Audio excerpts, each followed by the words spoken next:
Okay, well, sorry about that. The link at my end broke, and that means that we can't carry on.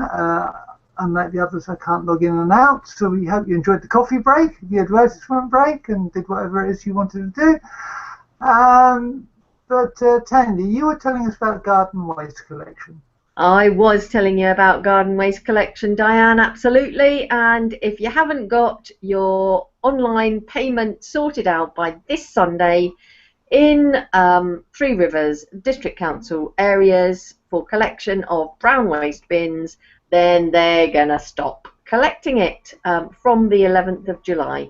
So head on to the Three Rivers online payment system, sort it all out, and make sure that your brown bins can be taken away so that you don't have fly chipping problems.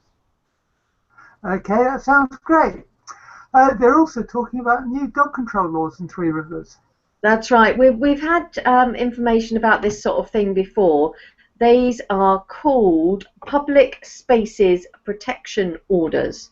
So they're things that the local council can do to make sure that dogs within the area are restricted, so that they don't spoil it for children and others using the area. New rules come into place this summer, all around parks and open spaces in, again, Three Rivers District Council areas. Number of new, this new order replaces a number of old out-of-date bylaws.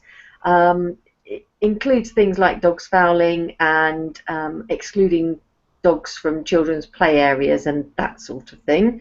You can imagine coming down one of those new zip wires to find something that a dog's left behind. It's not pleasant. So they all come into place and over this summer, and the restrictions in detail are: there's a requirement to pick up dog poo after fouling across the whole of the district. So across the whole of Three Rivers, there's now a requirement for you to pick up after your dog. Now, I'm sure, Catherine, this is something that you would do all the time, as all responsible dog owners do, but there are some people out there who still don't do that. So absolutely, yeah. I mean, I've seen actually in recent years people are much better at it these days, because you know, you see kids playing, and it's just a responsibility, isn't it? But yeah, it's a good thing to be aware of. Yeah, absolutely. So yeah, exactly like you. I've seen an awful lot more people walking around with pooper scoopers and plastic bags to take away their dog mess. There are clearly a few that are not doing it anymore, so or not doing it still. So this requirement actually makes it a legal thing that's a requirement. Dogs are excluded from children's play areas, sports courts and skate parks. And they're also excluded from the fields at Chorleywood House for the annual grazing. So that's between June and September inclusive. Also, dogs should be put on a lead if they're directed to by an authorised officer. That's district-wide. Dogs should be kept on a lead in the area surrounding the aquadrome. And there's a restriction. So for anyone who's a professional dog walker or who's got more than one dog, there is a restriction of the number of dogs walked by one person to a maximum of 4. All of those professional dog walkers out there that you've seen in the past with 6 or 8 dogs, actually that won't be allowed anymore. They'll need to go for 2 walks. So dog restrictions in the area, and it's starting soon. Okay, that's great. And finally, we've often talked about some of the events that are happening, but it's not often we can talk about the results, because lots of organisations don't say how much they've raised from various events. But Herts Ambulance have said how much they raised from their cycle ride. That's right, yeah. So the second annual fundraising event for Herts Ambulance saw 112 cyclists of all ages all around County Hall in Hertford, and they had a 20-mile ride or a 50-mile ride for those that were really serious. So they all got on their bikes and they raised a magnificent £2,400 last Sunday, Sunday the 26th of June. And Herts Air Ambulance are justifiably thrilled with all of this. All of the cyclists got a free T-shirt to keep as a souvenir, and the aircrew made a special landing so that they got up close and personal to the air ambulance, met the aircrew, and saw it all right close to. Anyone who's got money to give in to Herts Air Ambulance, the sooner they do it, the better. Anyone who has raised sponsorship money and gets it to them by Monday the 25th of July, so that'll be 3 or 4 weeks away, will be entered into a prize draw with a chance to win a family pass to the London Bike Show between 16th and 19th of February next year. So they're really looking to get all of that sponsorship money in as soon as possible, which of course you can understand. So there you go. Brilliant news. Okay, that's great. Thank you for all of that, Tania. Sorry we had to have a break halfway through, but these things happen. At least we know that this time we have to relog. I have to relog in and start from afresh to maintain a new link and everything, so we actually record the show. But thank you very much for all of that. Pleasure. See you soon. See you soon. Bye. Neal, I suppose the best place to start would be Troy Deeney. Yes, so very exciting news that's buzzing around the internet right now. So despite some very large bids coming in from Leicester and interest from Tottenham, Troy Deeney has committed his future to Watford for the next 5 years, and they signed the paper today. So that's absolutely fantastic news as far as all Watford fans are concerned. Yeah, because the rumour is Watford rejected a bid of 25 million or 20 million or something for him. We definitely did one of 20 million. I heard rumours of the £25 million bid as well, but they kept rebuffing, saying he wasn't for sale. And Deeney said the club's kept him in the loop the whole way, and he has had great discussions with them, and he fully believes in their ambitions to take the club forward, and he wants to be part of that. Great, good. It's also a good day for Watford in that they've announced the signing of a Belgium international. Yes, so let me get back to my notes because that did put me off the Deeney bit. Oh, God. Christian Cabasau. Yeah, that's the gentleman.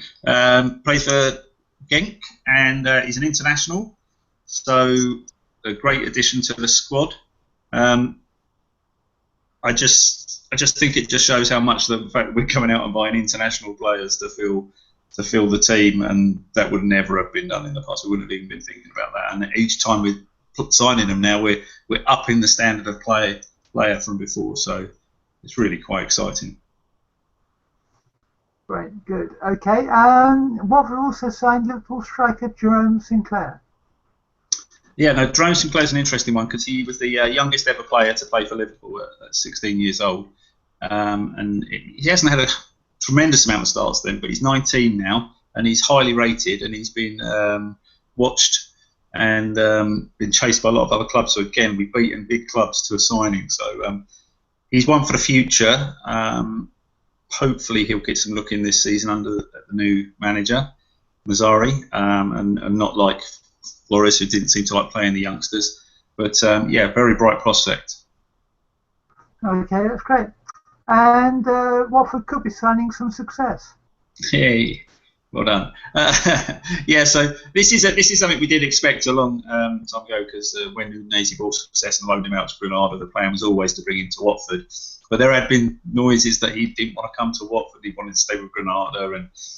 But I think actually the sale of Granada to the Chinese owners forced his hand, and he's in Watford. He's got a 5-year contract, and he's another forward. So we're now going to have an overload of forwards by the looks of it, whereas last year we were relying on Troy Deeney and Ighalo the whole season.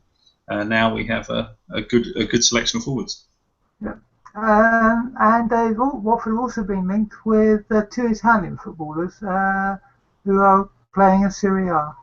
Yeah, Bruno Perez, who's a wing-back, play midfield and wing-back, which would make sense because we're going to play 3-5-2, it looks like, this season.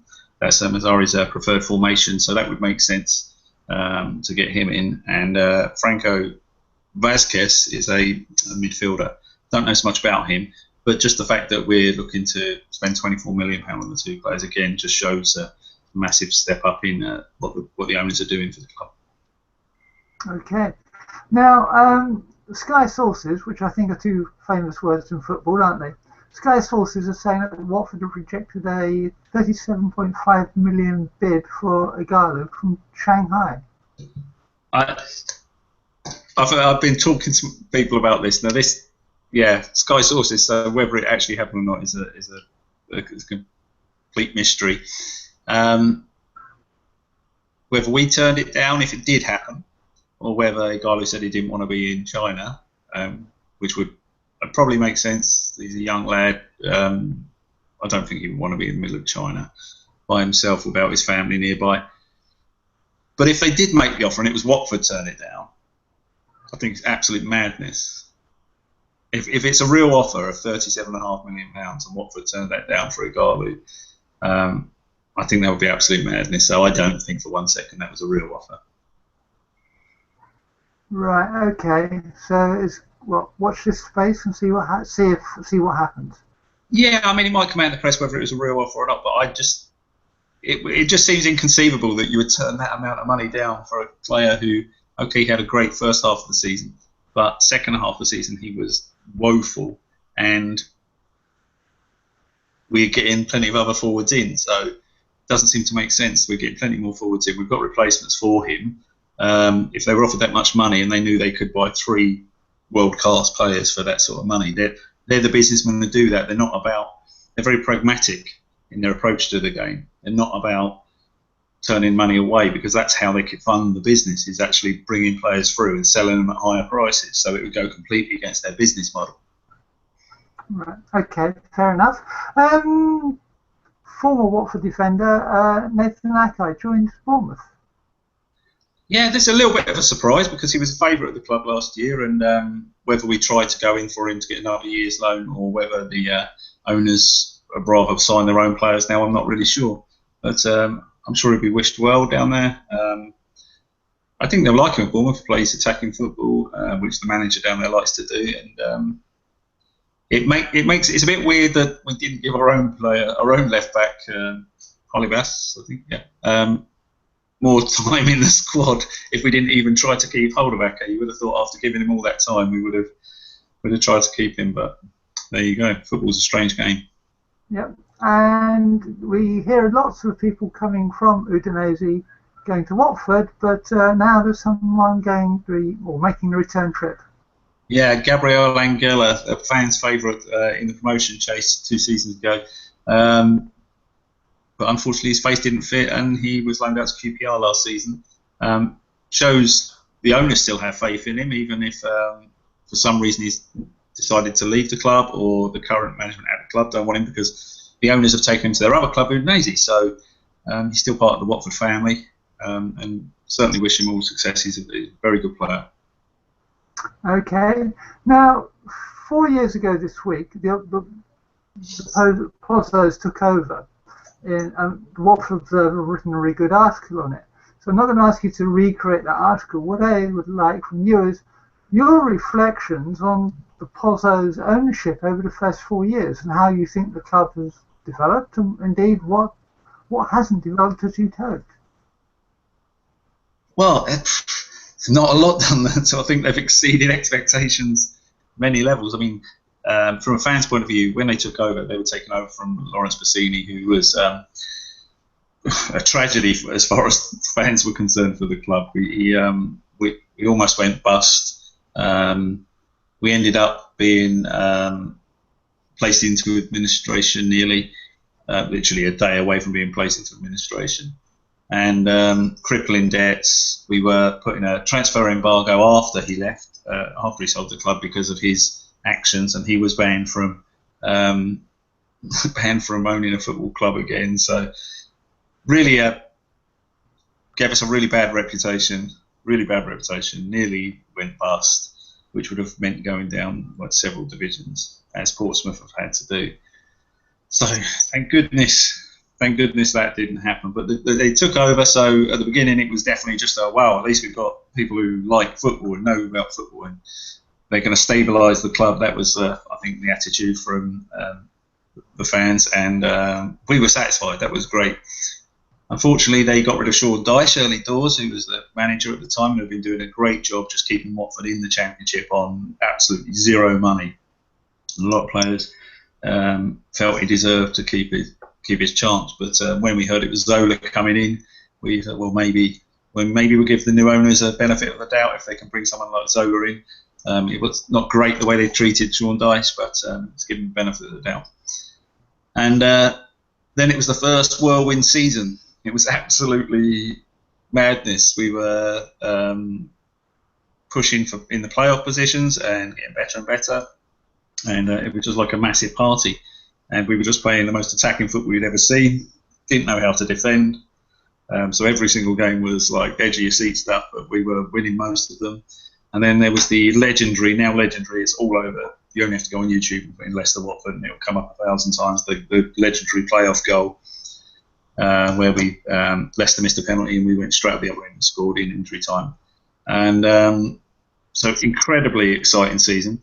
Unfortunately, only let down by a really dull performance at Wembley against Crystal Palace. Not the last, unfortunately. And but even so, really exciting times. First season. Second season started and pretty poorly. But what was encouraging is the Pozzos had shown their commitment and they had agreed to start rebuilding the West Stand.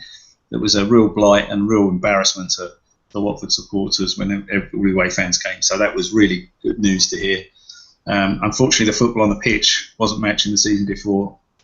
And yet again, they showed early doors that they're not afraid to switch management. So Zola was out and Gino Giuseppe Sagnu came in to shore things up. We finished just above mid-table. It wasn't a great season. But off the pitch, it was progressing, so the fans were still happy with that. Bit of a nothing season, really. And then all the merry-go-round started at the beginning of 2014-15. The managers, the owners showed how ruthless they could be. So Sanino had a bit of falling out, it sounds like, with the players and lost the dressing room. And it only took a couple of games and boom, he was gone. And then before you know it, it'd been a matter of weeks, we'd had 4 managers. And but under all that stress, the players kept their heads high and we kept winning. So it was positive. And then stories told, we got through the season.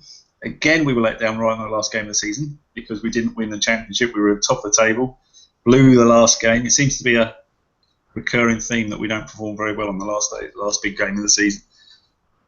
But the building was going on for the new stands.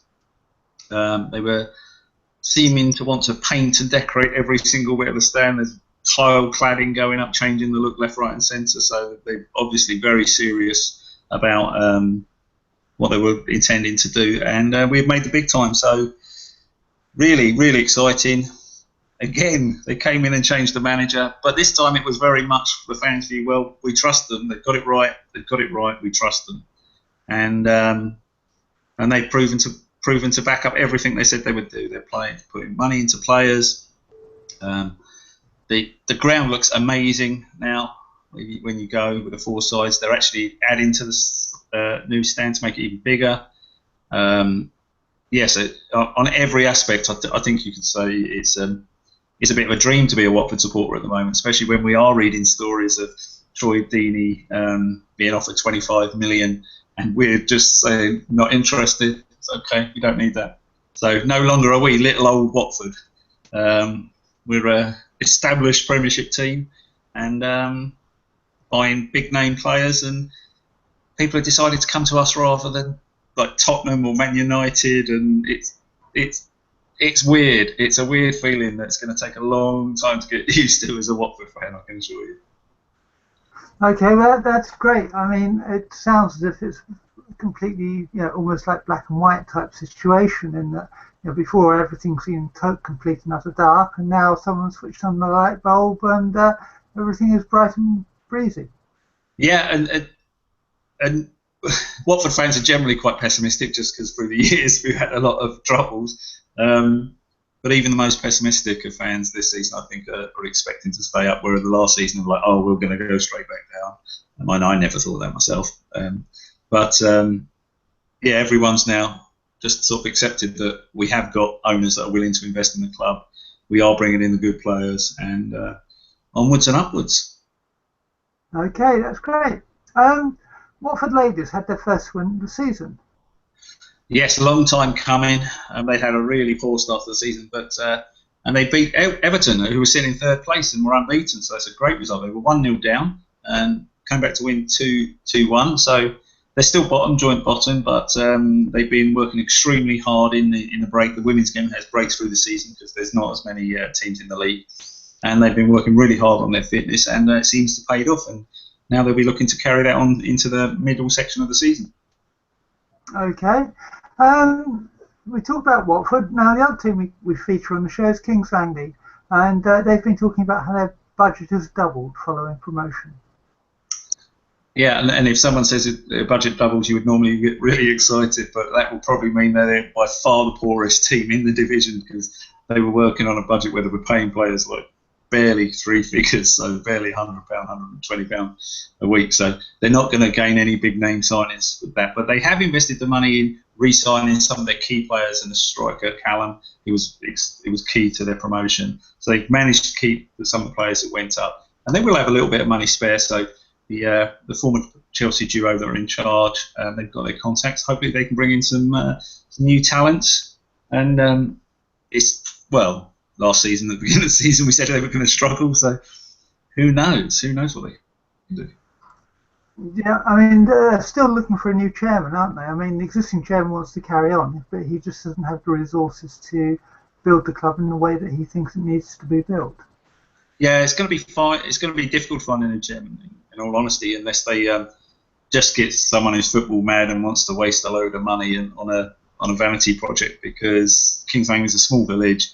They get 100 people a week turn up, and I don't think it matters how much money you invest in, you're not going to get more than 250, 300 turn up. So you're not going to get a return on your investment. So unless they can find someone local who's got a load of money, they just don't mind having a bit of fun with, I guess. Okay. It's a bit like the old adage, isn't it? How do you make a small fortune in football? Start with a large one. Yeah, yeah, exactly. Now, boxing. Anthony Joshua fought last week. Yeah, an incredibly impressive performance. His first defence, Watford's world champion. It was playing Dominic Breezel, I think that's how you pronounce the name. Went through to the 7th round. It's the first time he's been taken that far, but he kept his knockout record going. He did take control of the game, fighting about the 2nd round, and Breezel was showing some amazing resilience and soaking up some really tough punches, but he kept coming back, and he was a bit of a danger. But in the 7th round, it was all done. It's good to see someone push him so far, because you always wonder with someone who's knocking someone out in the first few rounds all the time whether they've got the stamina to keep going. But even in the 7th round, he was still going full pace. Anthony Joshua, he looks really amazing. Good. It's the middle of summer. You wouldn't believe it by the weather, but Radlett are still beating all comers. All comers, seven wins out of 7, and leading the league by a long way. This time it was Salisbury's and they were away, and they won by 10 wickets. Knocked off the runs really easy with 110 by Fraser Crawford, and they seem unstoppable this season in that league. And their next game is on the 8th. No, it's tomorrow. Sorry, I've missed that. Okay, have you got the details? I've lost the details. Yeah, it's home to Botany Bay, although it's a Hertfordshire league. That seems a bit weird. Tomorrow, starting at 11:30, Botany Bay are 8th in the league of 10 teams. Yeah, and Radlett will probably roll them over as well. Let's hope so. And finally, Radlett is offering coaching courses to youngsters over the summer holidays. Yeah, well, one of the key things with cricket is because it's not as well funded as football, so kids aren't just naturally just playing it everywhere, is these free coaching courses to get the kids along and to learn about the game and sort of try to get them to fall in love with cricket. And I mean, all the local clubs will have their coaching days, so do contact your local club if you're interested in taking your child along, see if cricket is a sport they like. It's always very friendly, always very sociable, and they play with their softball, so the youngsters, the real youngsters, so they're fine, and as they get older, then they step up with the real balls. It's on the 18th of July, so get down to Radlett Cricket Club for that, and see if cricket is the game your kids like. Okay, that's great. Well, thank you very much for that, Neil. No doubt see you next week. I'll say goodbye to you now because I've got stuff to be getting on with. Okay, that's great. Okay, well, thanks very much, and we'll see you next week. Bye-bye. See you soon. Bye-bye. Catherine. Hello. Hello, how are you? Oh, fine, yes, just waiting in the wings here, listening to it all, taking it all in, and now it's my time. It is. And as usual, we're leaving the fun stuff till last. Of course. Not that all the other stuff wasn't fun as well. Come on. Well, I don't know. I mean, it's got to be done, but it's nice news and it's good news. It's always good to hear talk about on this news. But this is the more entertainment stuff. Entertaining, exactly. Centre stage. This is my moment. Exactly. So on with the grease paint. Don't worry, I'm not going to burst into song. Nobody wants to hear that. Well, maybe you want to get your colouring crayons out. Indeed, yeah, this is an interesting one. Yeah, opening the lid on the art box, something that is all over Three Rivers District Council website at the moment. If you want more details, do go and have a look at their website. There's lots of interesting things on there. But yeah, this is back due to popular demand. The art box returns to Three Rivers this summer holiday with a packed programme of varied art activities for 13 to 19-year-olds. As far as I can see, I couldn't see a start date, but there's various things going on throughout July and August. So it's a matter really of having a look at the programme perhaps and seeing what you can fit in, obviously around your summer holidays and things. But yeah, there's loads of things to get stuck into here. There's smartphone photography. I mean, you know, what kid doesn't have a smartphone with them these days? You can write and record a track in a day. And a songwriting and music production course. Get creative and active with contemporary dance, and you can make your mark in graffiti and mural art masterclasses. Not that you should go around defacing the walls of Watford, it's an organised thing, but yeah, loads to get stuck into here. Lots of arty, crafty, creative inspiration to be had here. It's taking place in various venues across the district. All of the sessions are led by industry professionals whose experience can enable young people to gain new skills, develop existing interests, and create something truly unique in a day. So have a look on the website. The sessions cost £5. All abilities are welcome. Materials and equipment are provided. So all you've got to do is turn up. However, spaces are limited, so don't miss out. Book your place now. And booking is open now. So go to the... It's www.threerivers.gov.uk, and then you should be able to find the opening the lid on the art box part of the site, and you'll see all the different features listed there. Okay, that's great. In case you hurt yourself on the arts course, you might need some first aid. Sorry, it's just my phone ringing at the moment. Anyway, I'm here alone at the moment, so it's all just... There we go. Right, okay. Chiltern Steam Rally, in fact, yes. You missed one. Oh, have I? Oh, Watford Women's Centre are running a first aid course. First aid course for one day on the 13th of July. It costs £20. To reserve your place, call 01923 816 229. First aid courses are pretty useful things, particularly with the change in various first aid things over the years. I mean, I've done a couple over my time, and there are always new bits of information that do change over the course of time. So that's a one-day course, 13th of July, organised by Watford Women's Centre, and 816 229. Give them a call to reserve. Okay, that's great. Children's Steam Rally. The Steam Rally. This is happening over the weekend on the 2nd and 3rd of July. I can't actually see a start time anywhere on the site. I'm guessing it's going to be something like 10 o'clock in the morning, but it might be an idea just to have a look before you go. As I said, I've looked all over the pages here, but I can't see a start time. Anyway, it's Great Missenden, Presswood in Great Missenden. I think there's a train station in Great Missenden, which might be easy to get to as well. Otherwise, there's directions on the website. If you have a look at what on earth does that say? Visit southeastengland.com, that's it, and you'll find it on the website there. Child tickets are only £1, senior citizens are £5, and standard adult tickets are £6. Loads of things. Obviously, you've got the traction engines, you've got vintage vehicles, you've got motorcycles, cars, lorries, tractors, lots of vehicles there. Stationary engines, models and craft tents, children's fun fair, children's farm, and there's a large market with stalls selling clothes, toys, games, bric-a-brac, tools, and auto jumble.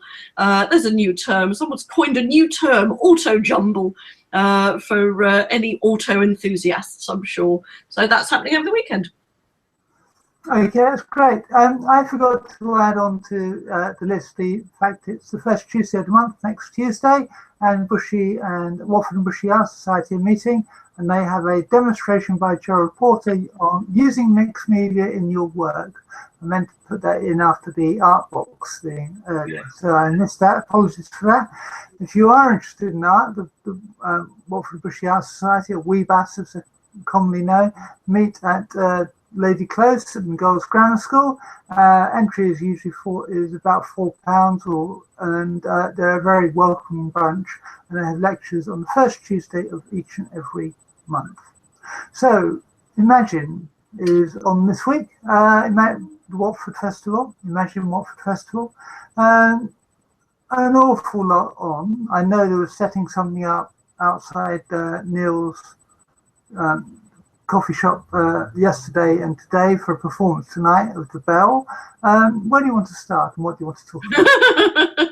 Good God. Well, I wanted to start first of all. We were in town last Sunday and we saw, I can't remember who they were called, but they were the dance group that had the big scaffolding cube, and they were dancing all around that for about half an hour or so.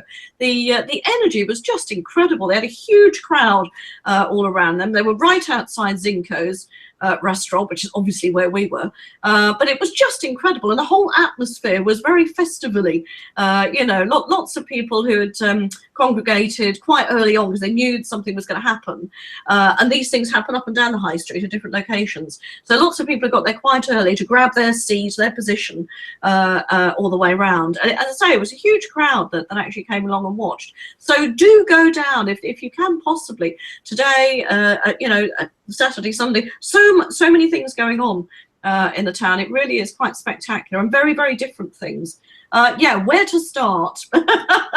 Okay, so let's have a look at, there's something called Home, which is an outdoor circus piece weaving together slapstick comedy with breathtaking aerial, acrobatic and physical performances to explore what it is to create a home.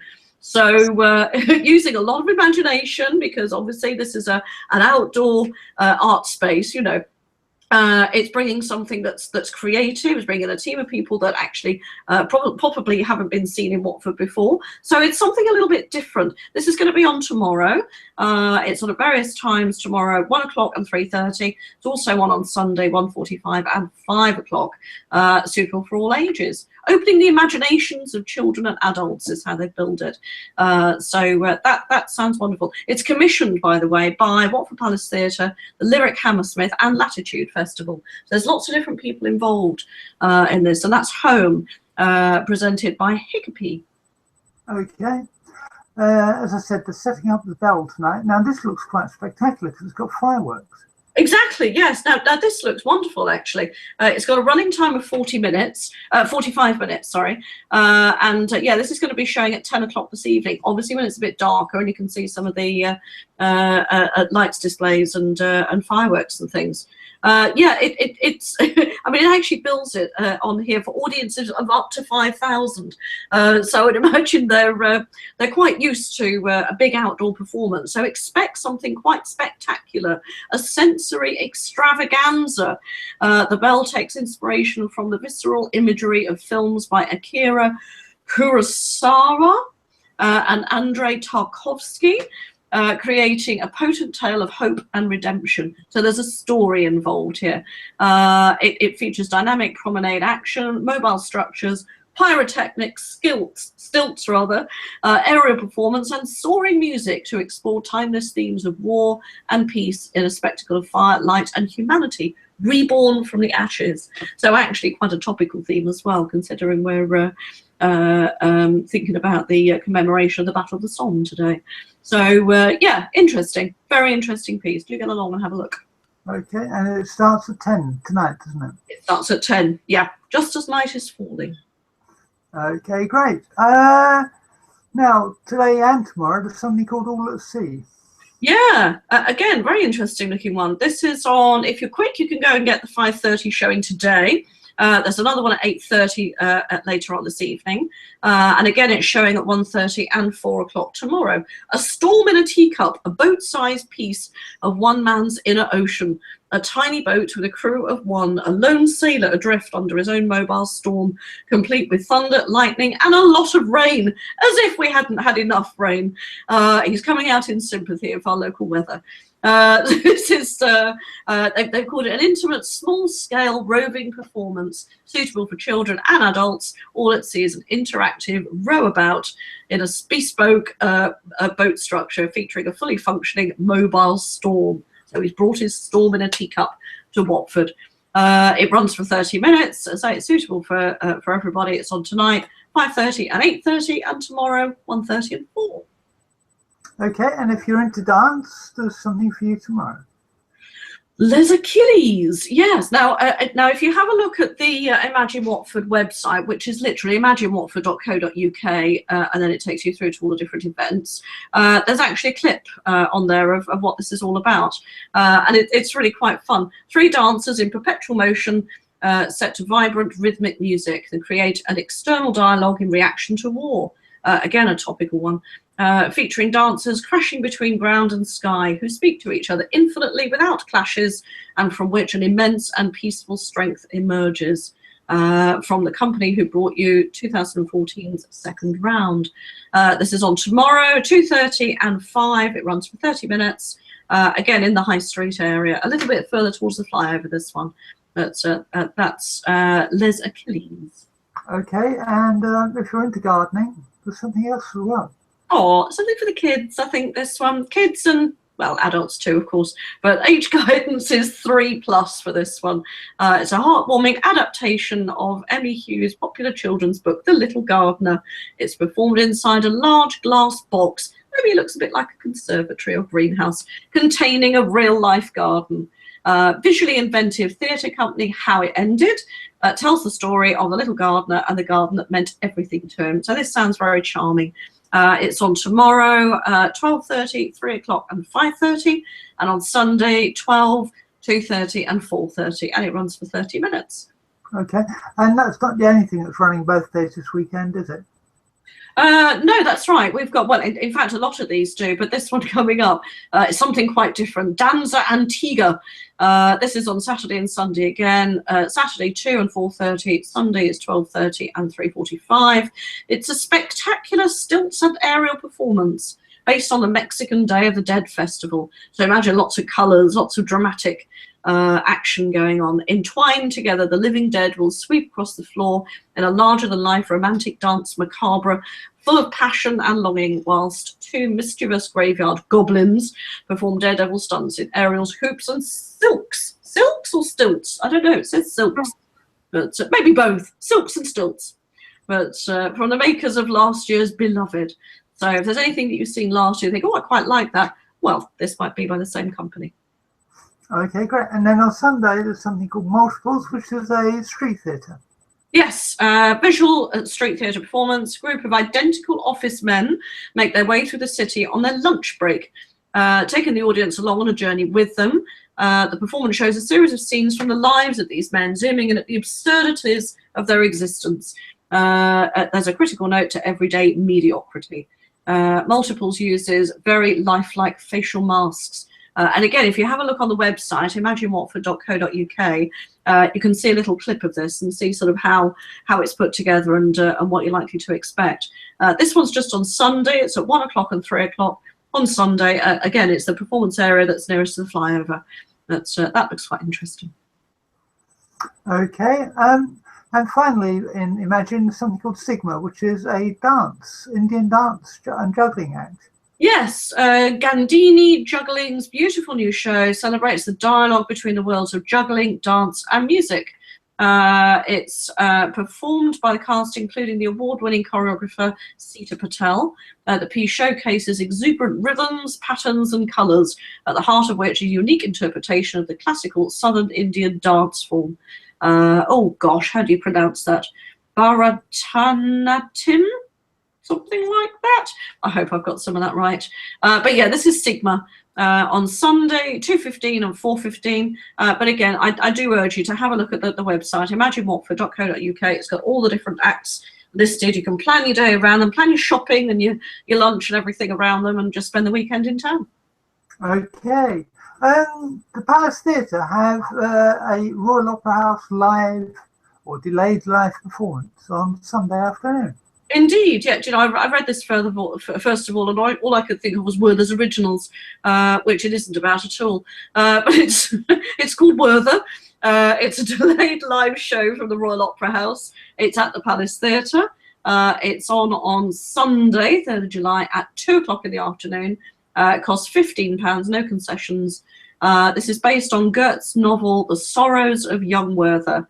It tells the story of poet Werther's hopeless love for Charlotte, who is committed to another man. Oh, how a familiar story.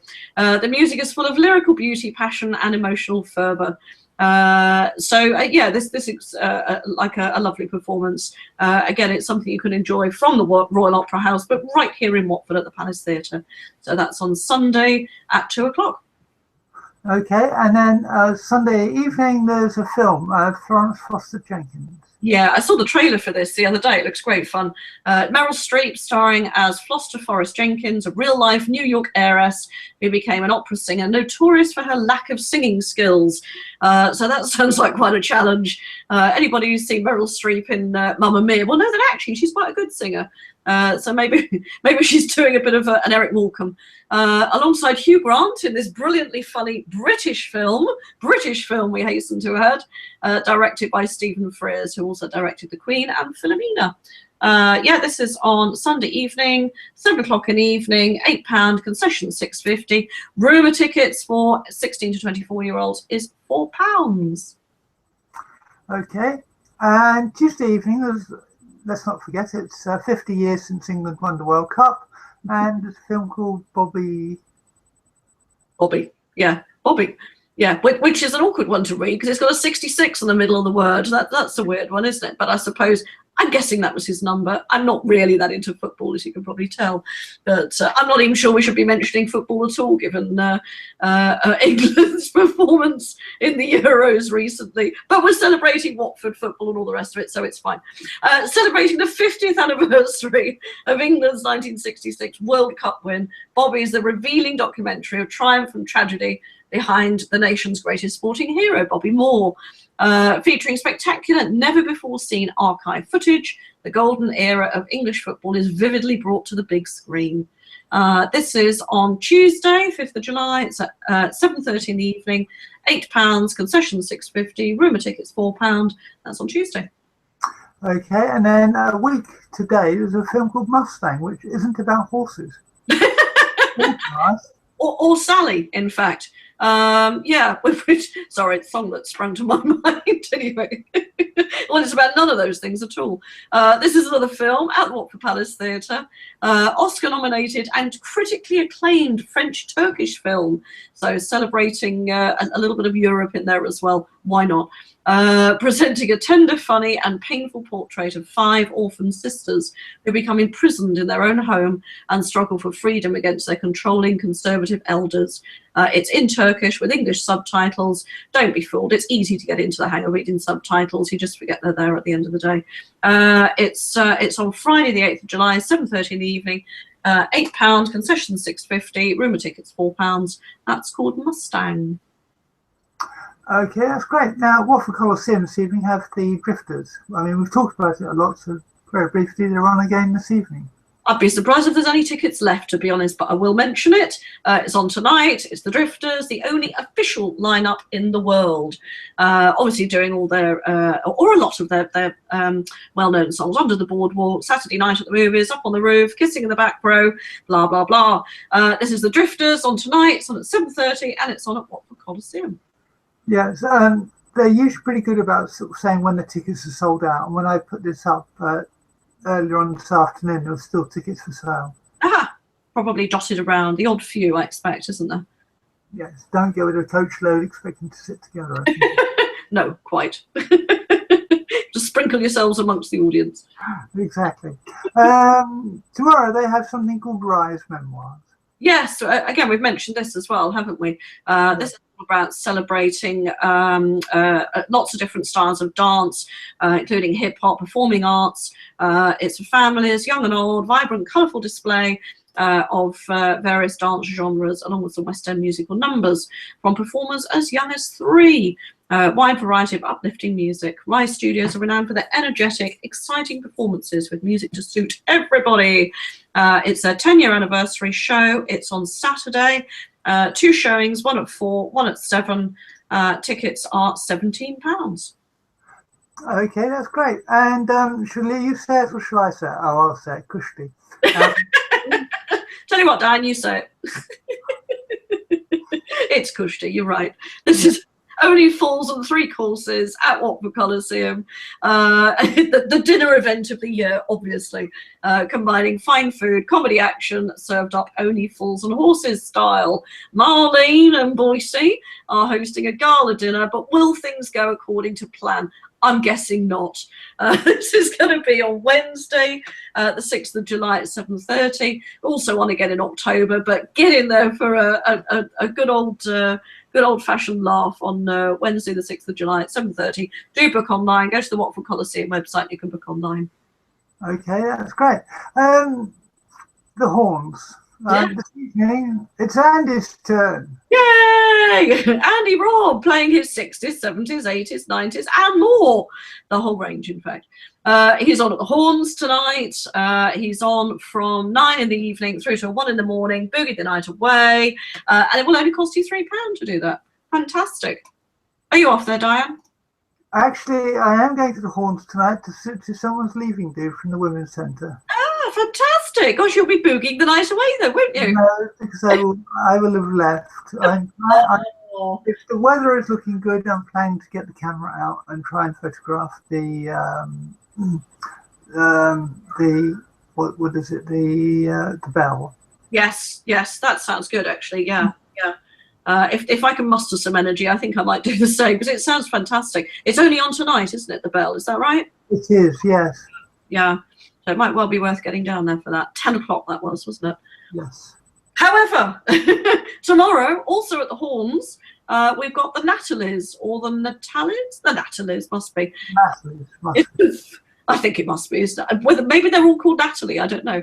It's a 4-piece 80s covers band. They're Hertfordshire based. They do rock, pop, indie covers, playing classics from late 60s, the present day, with a heavy nod to the 80s and 90s. They're on Saturday evening from 9 till 1 again in the morning, and it's free. Okay. Sundays, Nashvillians. Yes, the Nashvillians. Yeah, country rock. Again at the Horns. Sunday at 4 o'clock till 7. Again, this is a free one. They're a kick-ass or kick-ass country band. They're that anyway, from Hertfordshire. Again, made up of members of 5 local bands. So that sounds like a great country rock knees up down at the Horns. Okay, great. And tomorrow night there's a yellow comedy gig again at the Pump House. Indeed, yes. Slightly different arrangement because Andrew Carberry will not be emceeing on this particular occasion. Instead, it will be Megan Shandley emceeing. Headliner is Ian Lane. Also appearing, Josh Bellman, Les Connolly, David Gersh, William Lee, Nikki Osborne, and also the Bosun's Delight, which includes Andrew Carberry, which is why he isn't emceeing. So good luck to everybody tomorrow night. I hope to be there. I know Diane will be there, clicking away as usual. Yeah, I hope it's a really good night. Yeah, they usually are very good nights, and yeah, they're deserving of a lot of support. They all try really hard, and some of them are incredibly funny as well, as we know from last Friday's event. Absolutely. Oh, last Friday's was a hoot, wasn't it? Absolutely brilliant. Best laugh I'd had all week, and boy did we need it after Thursday. Yes, just to mention, I forgot to mention the time. Doors open 7:30, comedy starts at 8, and it's absolutely free to get in. With a bit of bucket rattling to get out, but yeah. Yes, Andrew makes you pay to leave. But by the time you've had a good laugh, you don't mind. No, exactly, and it's really so he can just keep buying new equipment, because they seem to go through microphones quicker than you and I eat hot dinners, don't they? Absolutely, yeah, quite. Anyway, let's go on to Link for Growth next week. So Monday in the evening, Chris has the opportunity to have, if he's back in time, to have more lemon drizzle at the kitchen, lemon drizzle cake that is, at the kitchen for a Link for Coffee, which is happening between 5:30 and 7:30 down there. So not only you can have coffee, you can also have fabulous cakes. Also on Monday evening, there's the National Link for Growth Twitter networking session between 7:30 and 9:30 p.m. These are great fun if you can get along, and it's a great way to briefly introduce yourself to potential new contacts around the country. Who knows, it might lead to extra work if you're looking for work, or it might lead to some free but good advice. Who knows where it can go to. Wednesday being the first Wednesday of the month, it's Link for Coffee at Regis, which is a coffee morning at Regis in building on Clarendon Road, Watford, between 10 and 11:30. On Thursday, there is coffee in Carpenter's Park at the Perk Coffee Shop, but the time is between 9:30 and 11. It always seems to start slightly earlier over there for some reason. And on Friday, the Link for More Corporate Social Responsibility lunch, which was postponed from today. With all of these events, you can find out all the details by typing in Link for Growth, Southwest Herts, and on Eventbrite, and these events will all pop up. They're all free to attend. You just pay for whatever item you consume. Talking of consuming food, Catherine, have you got a restaurant review for us this week? Well, do you know what, Diane? I don't think anybody will really appreciate the mild panic that I just had when I realised that I had no restaurant review for this week. But that said, I remembered that after the Yellow Comedy gig last Friday, we went to a bar, and it was a bar that we'd never been to before. So I thought I'd just give that a quick plug. It was a lovely bar, actually. It was the only place we could find on Watford High Street that had seats that we could sit in, and actually it was really nice. This is the 143 bar. It's by the pond in the High Street. If you know where Reason Coffee Shop is, look opposite, and it's just there. It's sort of decked out in red and black inside, and we had a very pleasant drink there. As I say, it was easy to find a seat at the time that we went. I'm guessing it gets a lot busier a bit later on in the evening, but it was very, very pleasant. They do obviously the normal beers, lagers, wines, and whatever behind the bar. They've also got some real ales and obviously spirits and things as well. But they also specialise in cocktails. So there's a special cocktail menu on the table. So if you want your sex on the beach and a woo-woo in a cosmopolitan way, then you can do all that up there. But yeah, it was very pleasant. They were very friendly, nice bunch of people. There was some music playing. They say they specialise in 80s disco and rare grooves, plus soulful and commercial house with a bit of 70s soul funk, which I think is really why you were toe tapping while we were there, Diane. If you can have a lazy afternoon drink there, or you can have a fabulous night out. It's a family-run business. They aim to give a warm welcome and personal attention to everybody that walks in through the door. So do give them a try. That's 143 Bar on the High Street. Okay, that's great. I don't remember toe tapping, but you know. I think you were. I think you were. Who knows? Who knows? I thought that was you, actually. I was just pleased to have a seat, Diane, to be honest. Anyway, on that note, it's time to say cheerio. Thank you for sticking with us into this part 2 of the show. If you want to see the very first part of the show, it will appear somewhere on the same YouTube channel, and hopefully will be adjacent to this video. These things happen from time to time. Occasionally, when a PC crashes, we have to restart the show in effect, and that's what happened this week. Apologies for that, but hopefully it hasn't spoiled your enjoyment too much. You found out there's lots happening here in Watford and the surrounding areas, and we'll see you all next week at 4 o'clock for more information on what's happening in South West Herts. Bye-bye. Bye. Have a good weekend.